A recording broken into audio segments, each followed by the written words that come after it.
100 days of making comics, round 3, week 10 plus 1, week 11.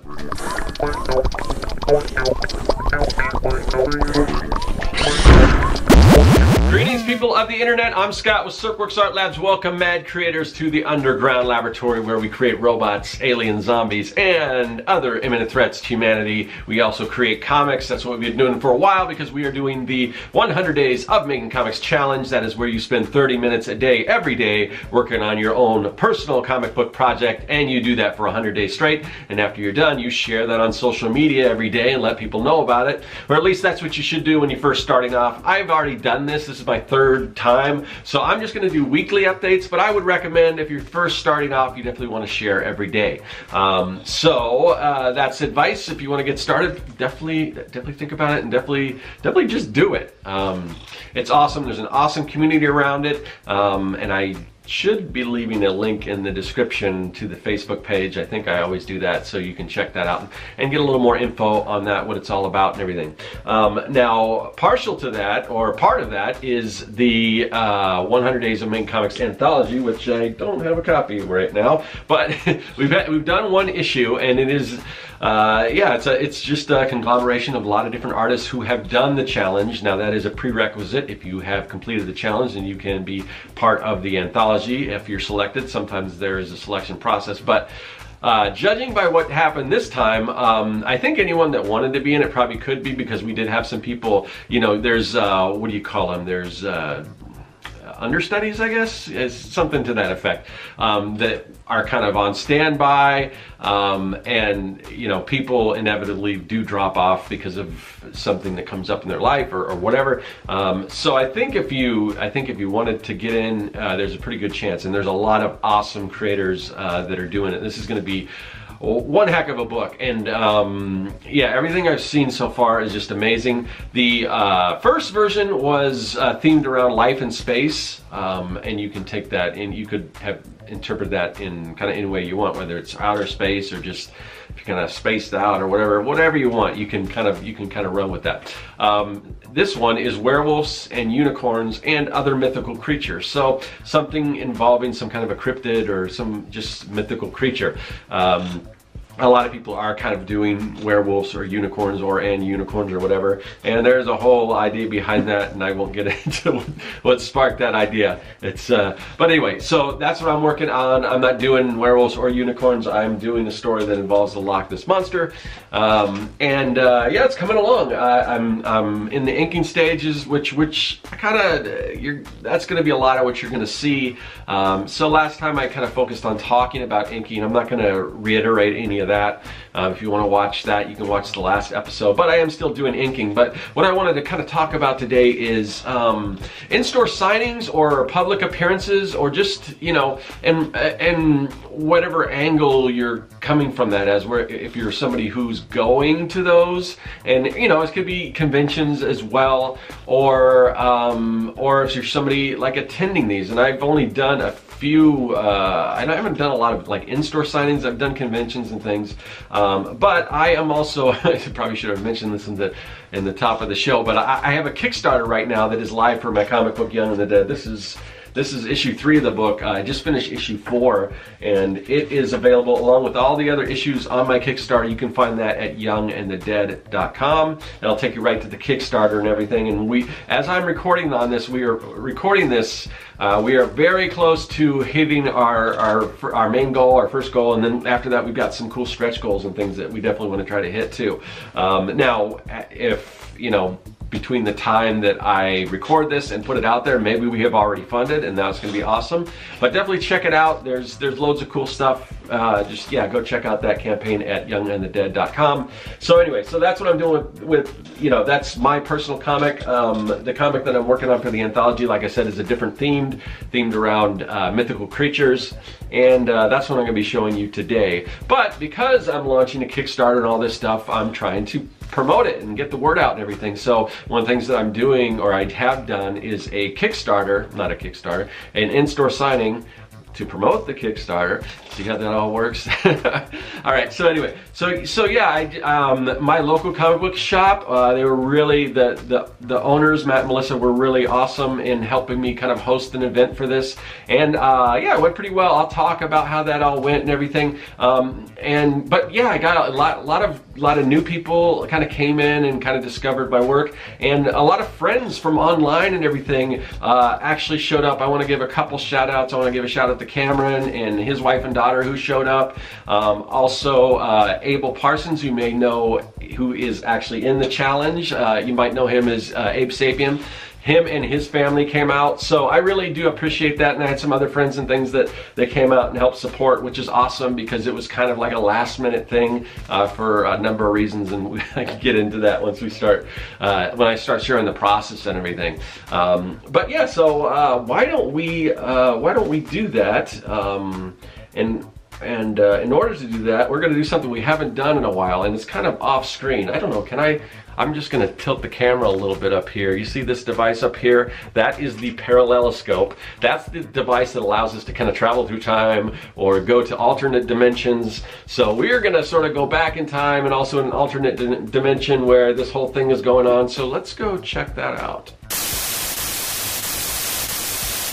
So my local comic book store, Surprise Comics, were kind enough to help me organize an event where I can kind of go and hopefully introduce myself to some new people, some of the customers and everything, and also raise awareness for my Kickstarter that is running right now.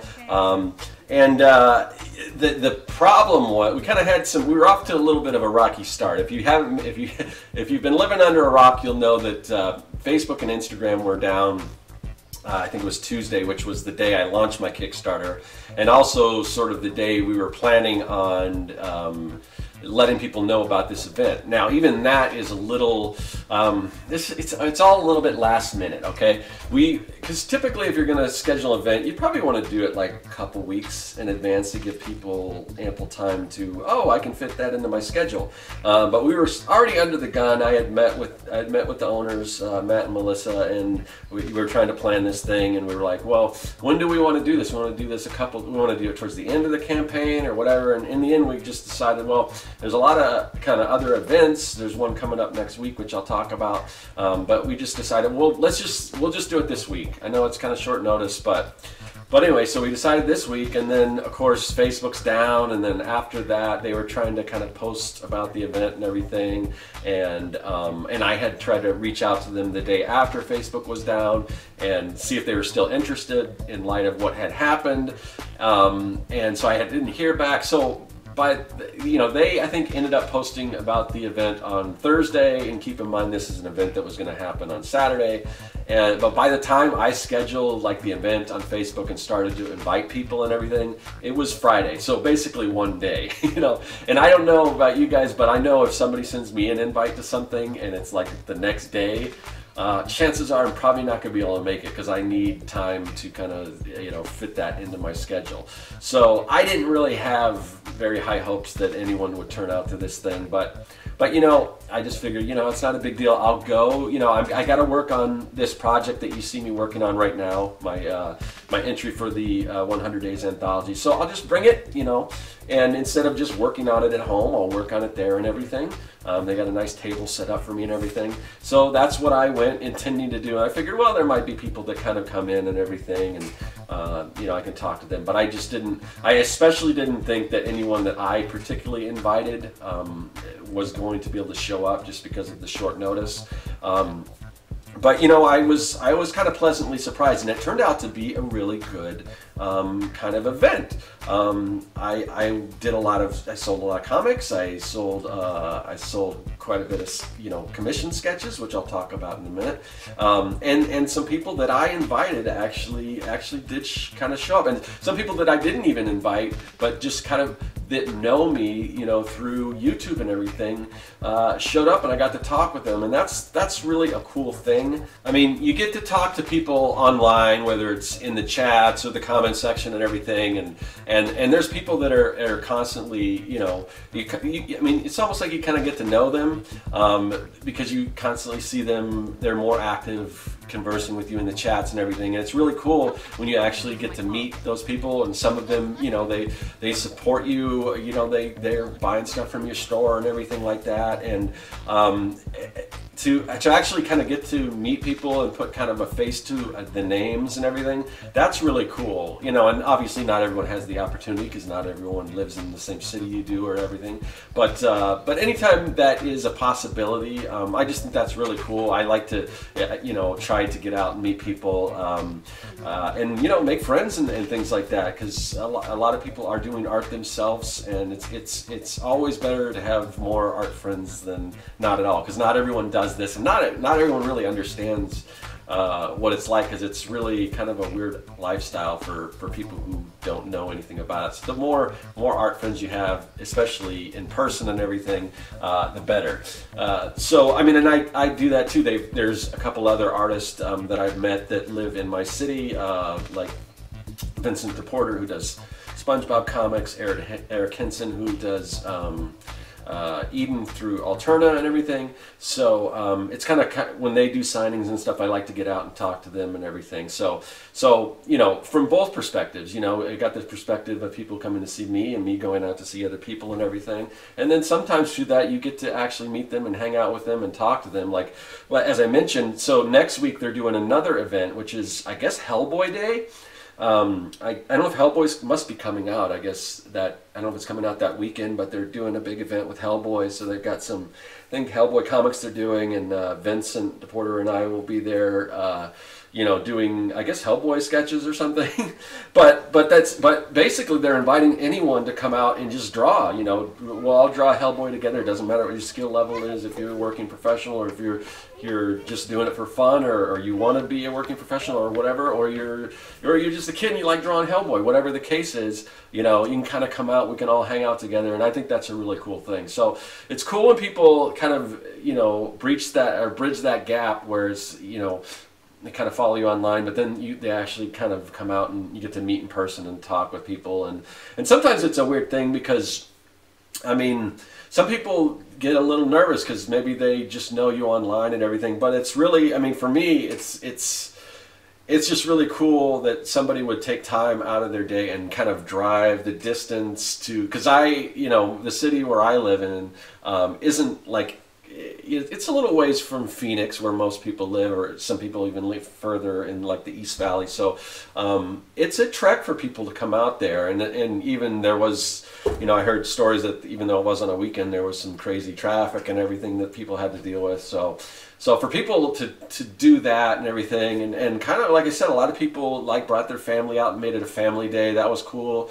You know, I got to talk to some of the kids. It was just kind of funny how I just noticing how kids kind of interact, because I don't know if all these kids have necessarily ever been to a comic book store, but they're kind of asking, you know, I'm just there kind of with my table set up and everything, and they're asking me about like some of the other products, like the pops and things, and I'm like, oh yeah, but I don't really, you know, I don't know about that. It's kind of like when you go to a grocery store and somebody is stocking like the Frito-Lay shelves or something, and you ask them, oh, where's this or that, and they're like, oh, sorry, I don't really work at the store. I just kind of come in here and stock the shelves. But it, you know, it's just kind of funny interaction to see, kind of, because it's just like, there's just so much going on at this comic store for a little kid to be like, oh, what is this and what is that?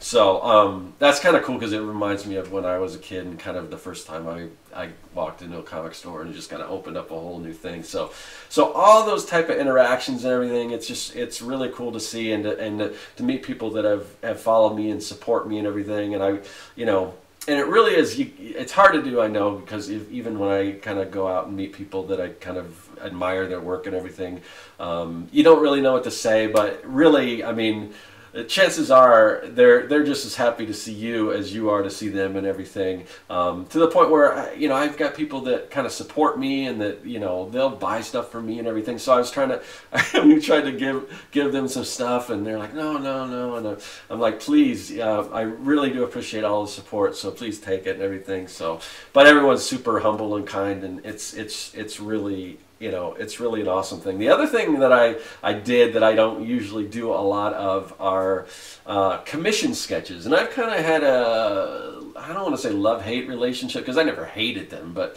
I just don't do a lot of commissions for a number of reasons. One, like at Comic Cons, I tend to kind of like to stand, and I like to kind of watch people as they go by, and kind of, if they make eye contact, kind of hopefully, you know, spark up a conversation and see if they're interested kind of what I'm doing and all that. It's a little hard to do when your head's kind of down in, you know, doing a drawing, and you can kind of see this. These are some commissions. I did a lot of them. I was doing zombie commissions, so that's a Nightwing that I was doing. I basically said, if you want your favorite hero or whatever character you want, I can do them as a zombie, to kind of keep it with the theme and everything, but still give people a chance to do sort of, you know, their fan art kind of thing and the stuff that they're into. So I did Nightwing, I did like Poison Ivy, I did a Rocky Balboa, I did Planet of the Apes, I did, you know, just like a zombie reading a comic book, and I forgot what else, but I did, you know, but it was cool, and I don't usually get a chance to do a lot of those, and part of it is because it's hard for me to kind of draw the line between what is a commission and what is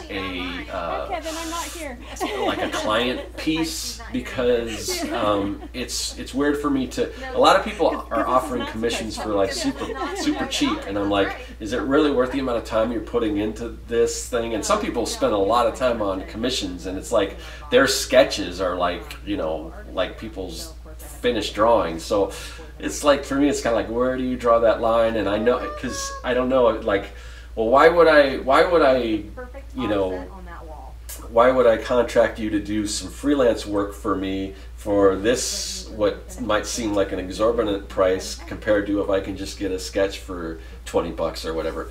But so I think so I've always been like, well, where do you draw that line? But I was, you know, I spent like 25 minutes a sketch on average and everything, and I was charging 20 bucks, so that's not too bad. And I'm there, you know. If I wasn't, you know, I would kind of hesitate to like get a commission list and like, oh, just tell me what you want and I'll go home and do it, because then that kind of eats into the time I've got to work on my freelance stuff and you know, support myself and pay bills and stuff. But if I'm there at a convention, or I mean, especially like a store signing like this, no, I did enjoy doing all that stuff, and it's fun, and it's fun to see people kind of their reaction as they kind of watch what you're doing and everything. But it was really a great experience, and I got to meet a lot of, in addition to the people that came out to see me and everything, and I have to imagine it would, you know, if I would have had a little extra time to let people know, it would have been even more. But the fact that, you know, I really had a good day. I sold a lot of comics. I sold a lot of sketches. I mean, I did,